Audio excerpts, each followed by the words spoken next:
If you'd like to turn off your AxiomAir, obviously you can simply press the power button on the front of the unit.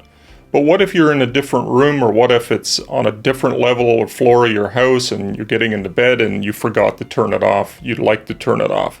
Well, the wonderful thing is that from the AxiomAir app or interface, you can actually turn the unit off, or you can reboot it. So for instance, if there's some error or you've done an update and need to do the reboot, you can do that directly from the app or interface. Simply click the top right gear icon and click on shutdown.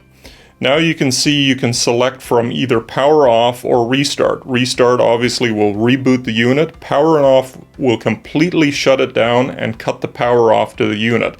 The only way to power it back on is to press the physical power button on the front of your AxiomAir.